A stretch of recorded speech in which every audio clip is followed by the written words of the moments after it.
Have you ever thought that an ordinary item of clothing could be more than just an item of clothing, but a real tool of social control?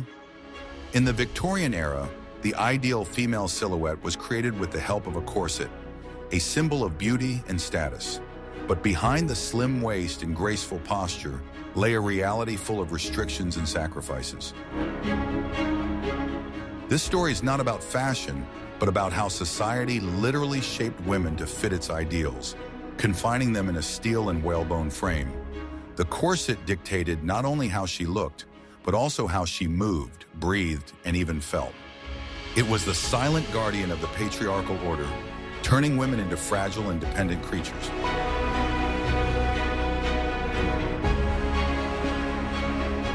Watch this video to the end to find out how doctors tried to combat this fashion epidemic and what social upheavals ultimately freed women from the captivity of deadly beauty.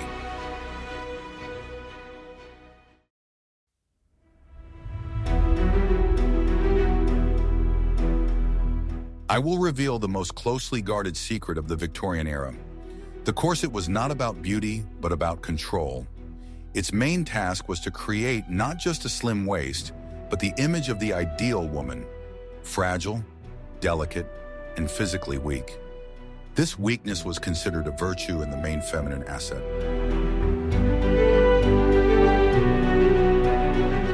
The corset physically restricted movement, making it impossible to bend sharply, run fast, or engage in any other activity. Thus, it literally forced women to be slow and passive, which were considered signs of good breeding. A woman in a corset was a living illustration of her status. She did not need to work, she was a decoration for the home. This ideology was imposed from childhood, when girls began to train their figures with the help of children's versions of corsets. From an early age, their bodies were accustomed to an unnatural shape, preparing them for the role of future wives and mothers, whose sphere of activity was limited to the living room. It was a kind of social programming that began on a physical level.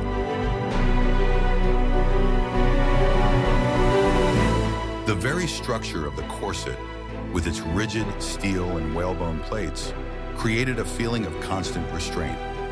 It was like an external force that constantly reminded women of the need to observe propriety and control their impulses. Women did not simply wear corsets, they lived inside them, as if in a portable cage. Thus, the corset became a visual symbol of a woman's subordinate position. It demonstrated her dependence on her husband, her inability to exist independently, and her conformity to strict social norms.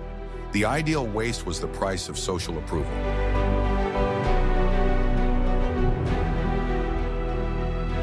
It created the illusion of natural fragility, although in reality, this fragility was the result of artificial deformation. Society admired paleness and a tendency to faint, unaware that these were direct consequences of wearing a tightly laced corset. It was a vicious circle where fashion created symptoms that, in turn, were considered fashionable. It was believed that the corset supported not only the body, but also morals. It physically prevented women from letting themselves go, keeping them within strict boundaries. This idea was so strong that refusing to wear a corset could be perceived as a sign of bad taste or even moral instability. It was an integral part of female identity at that time. Girls and women were convinced that without it, their figures were imperfect and their posture was not graceful enough. They willingly endured daily torment because the alternative, social condemnation, was even worse.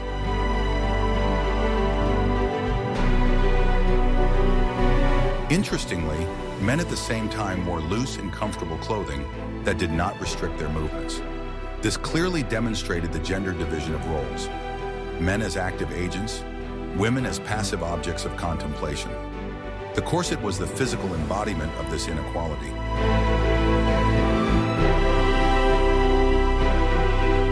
Do you think there are trends in modern fashion that also subtly dictate certain social roles to us? Share your opinion in the comments.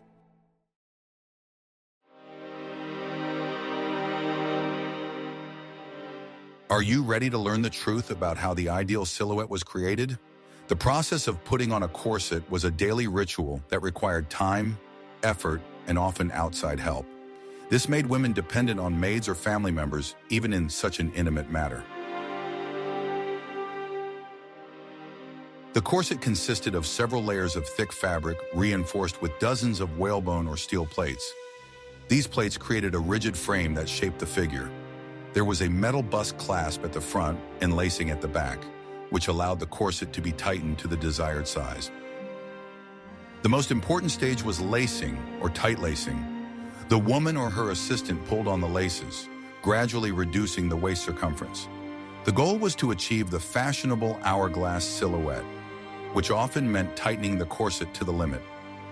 This pressure was a constant companion for women throughout the day. They could not take a deep breath because the corset compressed the chest and diaphragm. Breathing became shallow, leading to a lack of oxygen and rapid fatigue. Eating also became a challenge. The rigid frame prevented the stomach from expanding normally, so women could only eat very small portions. A hearty lunch in a tightly laced corset could cause serious discomfort. Movement was severely restricted. It was almost impossible to bend over to pick something up from the floor. Even sitting down had to be done with a perfectly straight back, as the corset did not allow for relaxation or a comfortable posture. Taking off the corset at the end of the day was a real relief. The body, freed from its shackles, experienced mixed feelings. On the one hand, it was freedom, but on the other, the back muscles, accustomed to constant support, were weakened and could not maintain posture on their own. Despite all the inconveniences, giving up the corset was unthinkable for a respectable woman. Appearing in public without it was equivalent to going out in your underwear. It was an essential part of any outfit, from morning dresses to evening gowns. There were different types of corsets for different occasions, for everyday wear, for horse riding, for pregnant women. Each of them was designed to create the right silhouette, even if it went against common sense and the natural needs of the body. Do you think such beauty was worth the daily restrictions?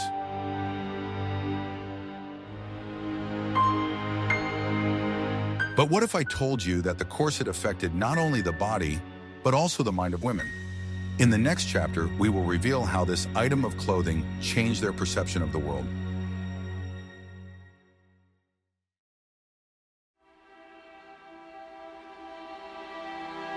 What I am about to show you will change your entire perception of Victorian fashion. The Victorian era romanticized female weakness and sensitivity. The ideal lady was supposed to be gentle, emotional, and prone to fainting. The corset was the main tool for achieving this ideal. The frequent fainting spells we see in films about that era were not an exaggeration.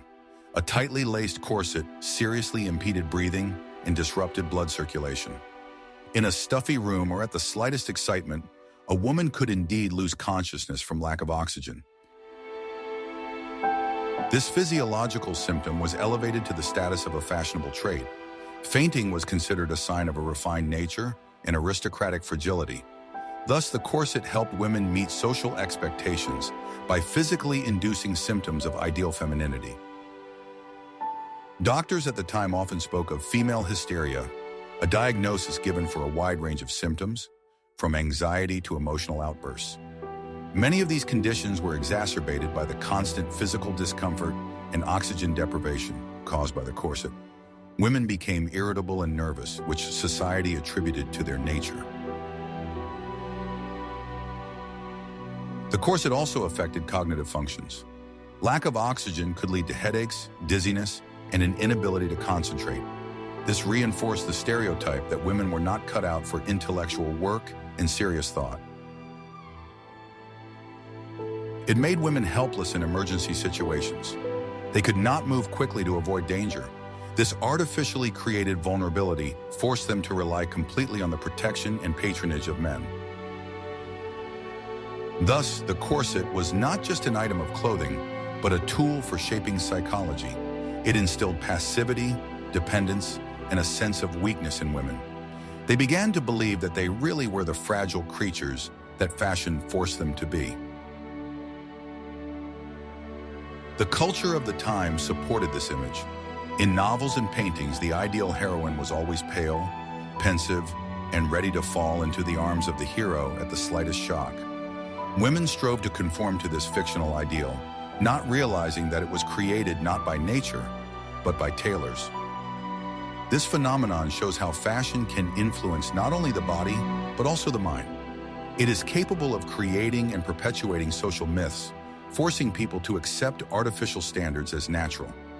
The corset was the physical embodiment of the myth of the weak sex. When the first women's rights movements began, the rejection of the corset became one of their symbols. Activists understood that it was impossible to achieve intellectual and social liberation while remaining physically enslaved to an item of clothing. Free breathing became a metaphor for free thinking.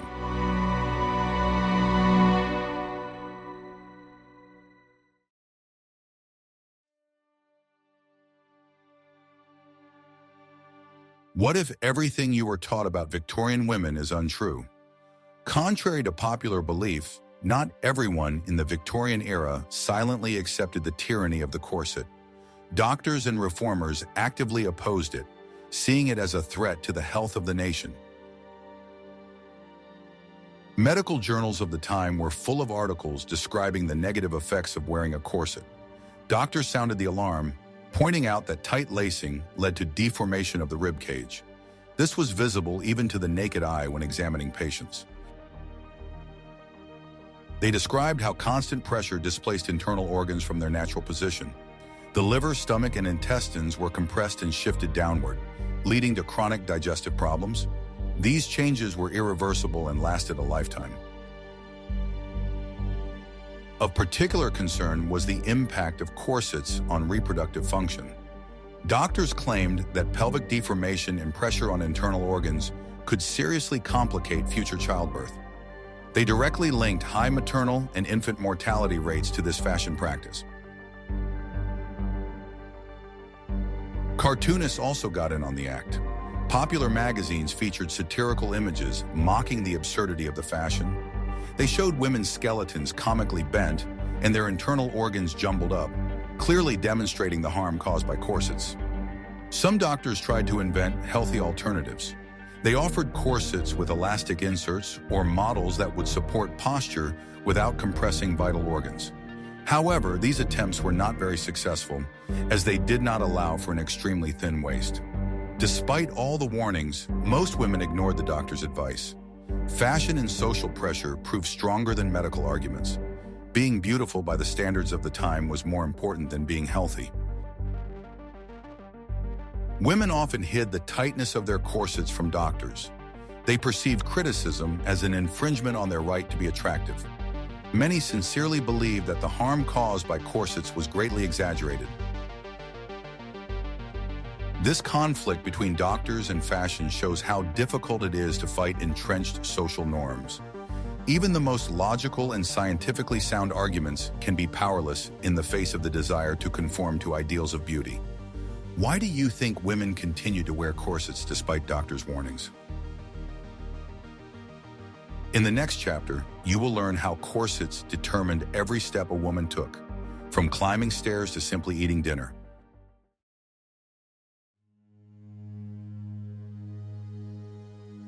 The corset determined the entire routine and lifestyle of a Victorian woman. Her everyday was a series of small and large restrictions imposed by this item of clothing. It was an invisible but omnipotent dictator of her daily life. The morning began with the lacing ritual we have already described, which set the tone for the whole day. After that, even a simple walk in the garden required measured steps and caution. A quick step could cause shortness of breath and dizziness. Climbing the stairs became a real challenge. A woman had to stop on every step to catch her breath. Therefore, in wealthy homes, women's rooms were usually located on the lower floors. Any physical activity was prohibited. Dancing at balls was slow and smooth, without sudden movements. Even playing the piano could be difficult, as it required freedom of movement of the arms and torso. The corset also influenced food choices. As we have already mentioned, women ate little, but there was another reason: certain foods that cause gas were tacitly forbidden, as they could cause severe discomfort in a tightly laced corset. It was only possible to sit in a certain position, with a straight back, without leaning on the back of the chair. This created the image of perfect posture, but led to constant muscle tension. It was impossible to relax. Thus, a woman's life was completely subordinated to the demands of fashion. The corset deprived her of freedom of movement, freedom of breath, freedom to be herself. It was a constant physical reminder of her limited role in society.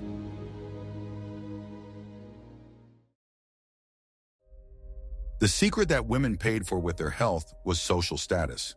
The corset was not just a fashion accessory, it was an important class marker. A slim waist was a silent statement of belonging to high society. Only a woman who did not have to do physical labor could afford to wear a tight corset. A peasant or factory worker simply could not do her job in such attire. Thus, the corset immediately separated the lady from the common woman.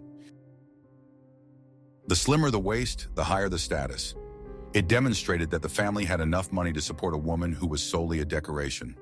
Her helplessness and idleness were a sign of her husband's or father's wealth.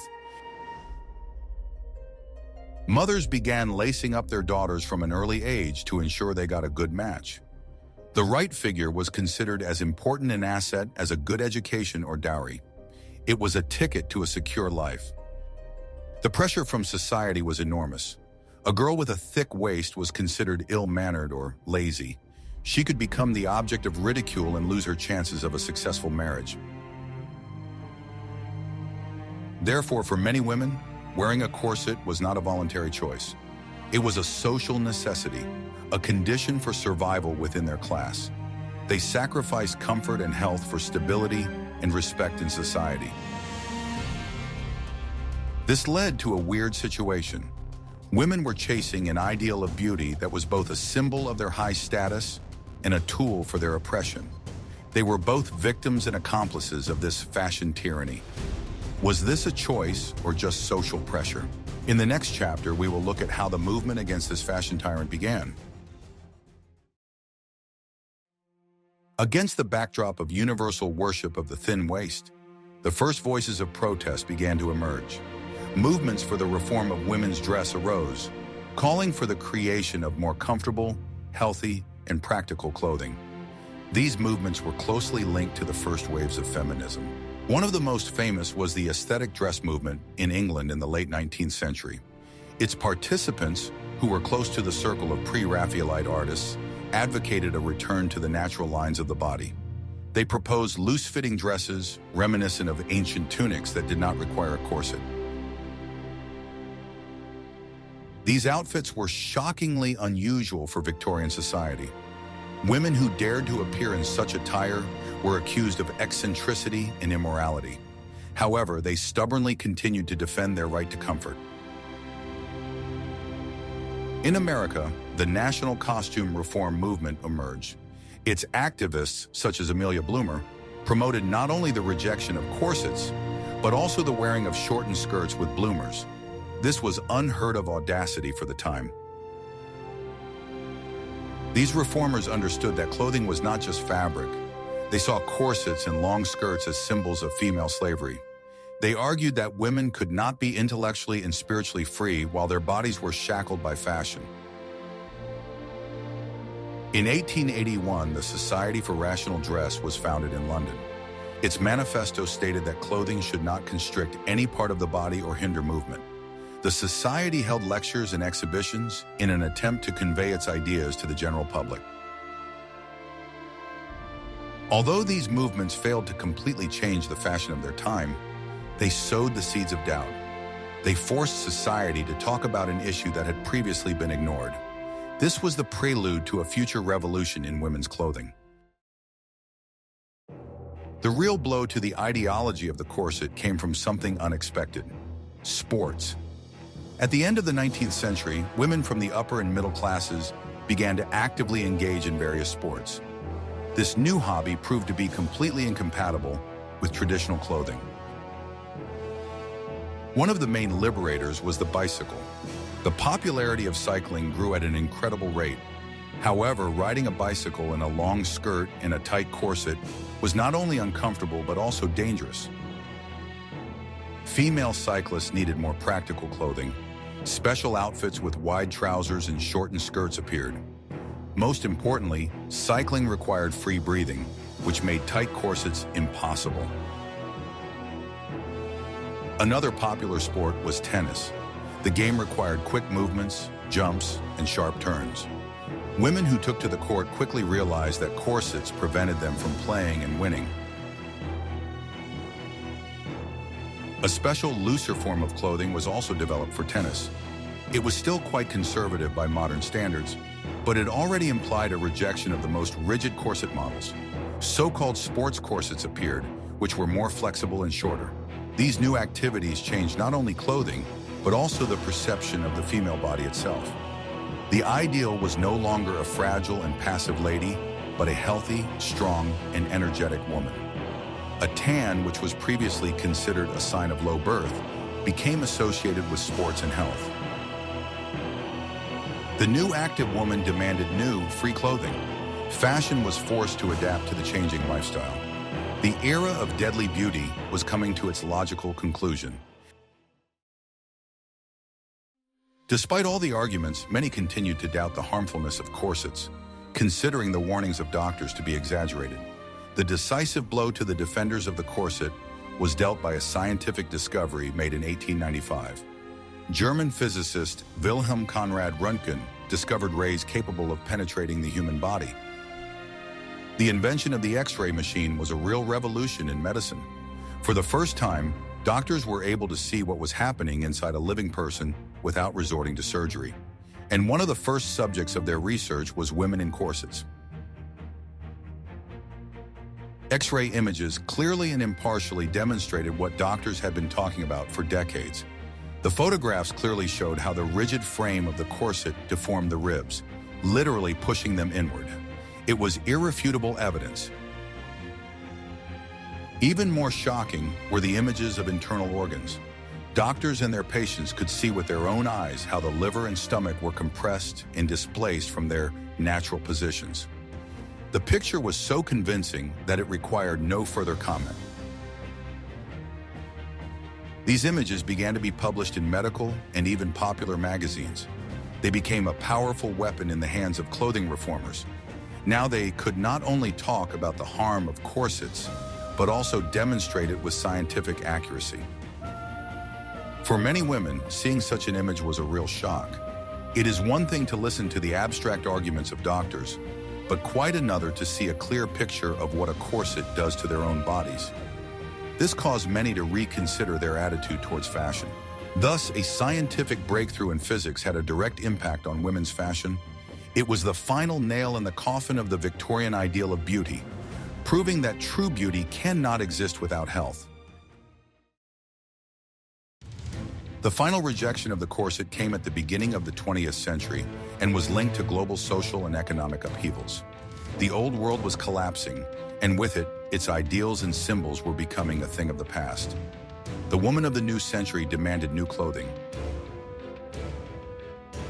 World War I played a huge role in this. While the men were at the front, women took their places in factories, plants, and hospitals. They performed heavy physical labor that was unthinkable in a corset. The governments of the warring countries even called on women to hand in their corsets for scrap metal for the needs of the military industry. In America alone, enough metal was collected in this way to build 2 warships. The corset became unfashionable and unpatriotic. After the war, women did not want to return to their old lives in old clothes. They had acquired a taste for independence and economic freedom. Their role in society had changed, and fashion followed these changes. In the Roaring '20s, a completely new silhouette came into fashion. The ideal was no longer a fragile lady with a thin waist, but a sporty teenage girl with a short haircut. Curvy figures went out of fashion, and the corset was replaced by a bra that did not constrict but supported. Dresses became short, straight, and loose, allowing for freedom of movement. These were clothes for a new, active life filled with dancing, cars, and work. Fashion finally began to reflect reality, rather than the artificial ideals of the past. Today, corsets are used only as an element of evening fashion or in historical costumes. But when we look at them, we must remember that once upon a time, they were not exotic, but an everyday reality for millions of women. A reality that shaped their bodies, their lives, and their destinies.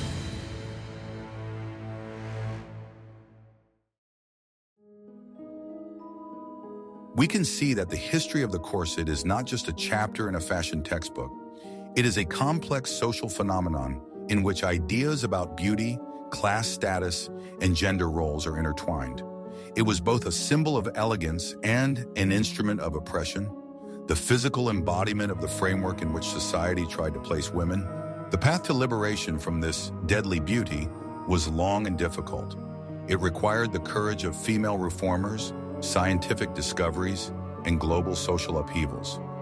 This story teaches us to be critical of any standards of beauty and to remember that fashion should not require sacrifice.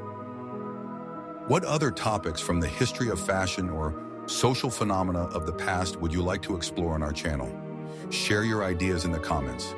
And don't forget to subscribe so you don't miss out on new exciting research.